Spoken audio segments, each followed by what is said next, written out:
Halo, jadi pagi ini kita akan melakukan planning screw untuk keperluan operasi skoliosis robotik. Jadi enaknya kalau kita menggunakan preoperative workflow, kita bisa scan dulu pasiennya, kemudian hasil scan itu kita transfer ke dalam tablet ini, kemudian kita bisa melakukan planning screw di tablet ini. Jadi kita bisa plan dimanapun kita berada. Nah, pada hari ini contohnya saya akan melakukan planning screw dari T4 sampai ke L1.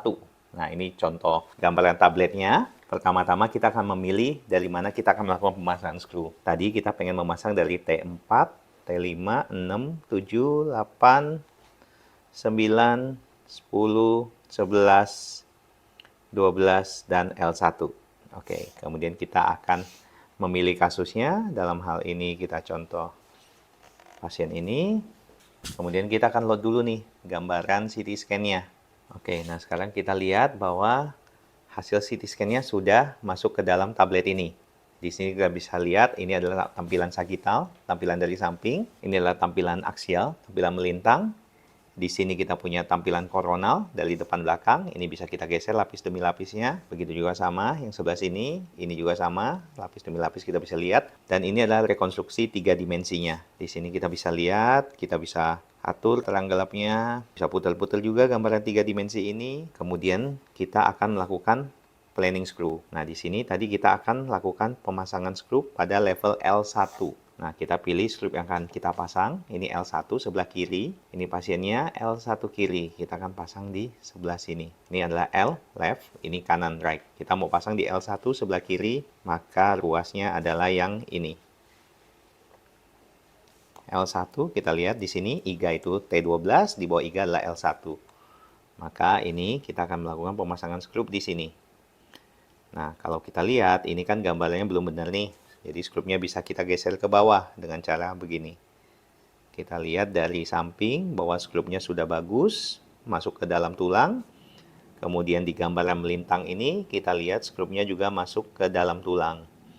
Nah, di sini kita lihat bahwa kalau kita pasang skrup yang ukuran 6,5 mm, maka skrup ini terlalu gede buat tulang pasien ini. Sehingga kita mesti mengganti ukurannya.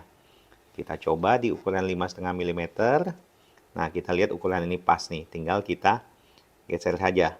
Panjangnya juga bisa kita ubah. Bisa 40 mili, bisa pendek misalnya ekstrim di 30 mili. Nah, tapi pada pasien ini kita akan memilih panjang yang seoptimal mungkin. 45 mili. Kita bisa kasih warna skrupnya.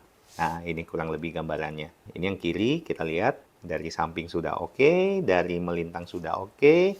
Dari depan belakang kita lihat, kita pastikan bahwa dia di dalam tulang dan tidak masuk ke dalam rongga saraf. Saraf itu ada di tengah sini atau di tengah bulatan ini. Ini ada saraf. Atau di daerah sini ada saraf. Nah, selain kiri, kita akan pasang yang sebelah kanan.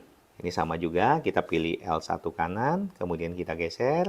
Kita lihat ternyata tulang di sebelah kanan ini lebih kecil daripada tulang yang sebelah kiri. Jadi untuk ukuran 5,5 saja, ini masih terlalu gede, sehingga kita mesti mengecilkan ukurannya menjadi 4,5 mm. Kita geser, kita pastikan bahwa sarafnya aman. Nah, setelah ini sudah terbentuk, biasanya kita akan memastikan lagi di sisi koronal ini, penampang depan belakangnya memastikan bahwa dia tidak masuk ke dalam rongga saraf. Kemudian kita cek di gambaran 3 dimensinya, kita bisa atur supaya skrup itu tersusun dengan bagus. Kita putar tulangnya, kita lihat, oh ternyata skrup ini posisinya tidak sama tinggi. Kita bisa geser sedikit nih, supaya dia gambarannya rapi. Kita bisa turunin sedikit, sehingga kita mendapatkan posisi skrup yang kita inginkan. Nah, kurang lebihnya seperti ini. Nah, setelah ke L1, kita akan pindah ke T12, skrup di atasnya. Saat ini kita akan melakukan pemasangan skrup yang di atas sini. Ini L1, di atasnya T12. Geser skrup T12 ke sini. Nah, kurang lebihnya seperti ini. Kalau dari melintangnya seperti ini. Ini untuk yang 12 kiri, nah ini untuk 12 kanan. Kita akan lakukan seterusnya sampai nanti semua skrupnya akan terisi. Ini kepanjangan, kita ganti ukurannya menjadi 40 mili.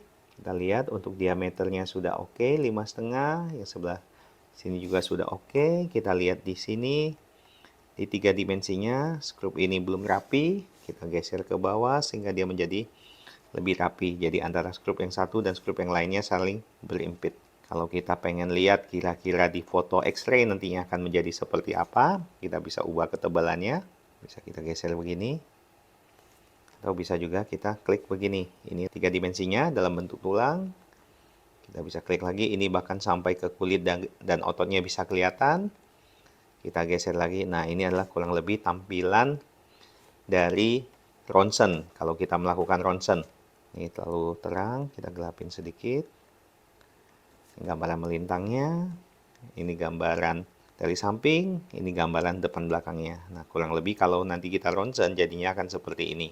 Nah, di sini kita lihat, oh ternyata skrup yang sebelah T12 sebelah kiri kurang ke tengah, masih ke pinggir. Nah, kita bisa balik lagi, kita akan melakukan penggeseran lagi nih, supaya dia lebih ke tengah. Caranya begini nih. Nah, gitu. Sehingga kita bisa mendapatkan gambaran skrup yang rapi sesuai dengan keinginan kita. Nah, kurang lebihnya begitu. Kita akan lakukan hal yang sama di setiap ruas tulang belakang sampai ke T4. Ini adalah gambaran CT scan pasien. Jadi kita punya informasi ukuran dari tulang pasien. Jadi kita akan memilih skru sesuai dengan ukuran tubuh pasien, ukuran tulang pasien. Jadi dengan menggunakan teknik ini kita bisa dapat gambaran tulangnya, sehingga skru yang kita pasang itu kita pilih yang ukurannya paling optimal. Diameternya paling besar sehingga pegangannya kuat, panjangnya juga yang paling panjang. Karena kalau kita tahu kalau skrunya terlalu pendek itu nanti pegangannya nggak kuat. Terlalu kecil dia nggak kuat.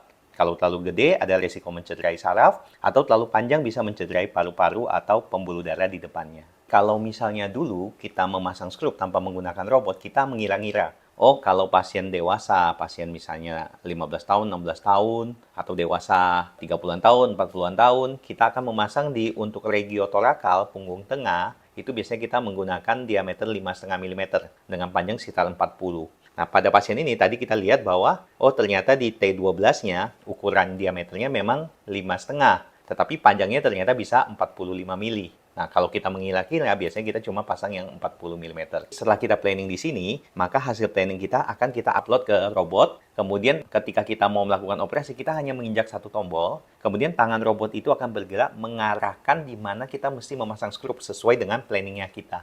Gitu. Jadi yang memasang skru tetap dokternya, tetapi si robot itu membantu dokternya mengarahkan dokternya sesuai dengan planning yang dibuat oleh dokternya. Sehingga tadi kita bisa memilih ukuran yang paling optimal, arah yang paling aman, tidak terlalu ke tengah menabrak saraf, ke pinggir menabrak pembuluh darah atau paru-paru. Gitu. Jadi hasilnya akan sangat akurat. Dan akurasi ini dikatakan mencapai 99,9%.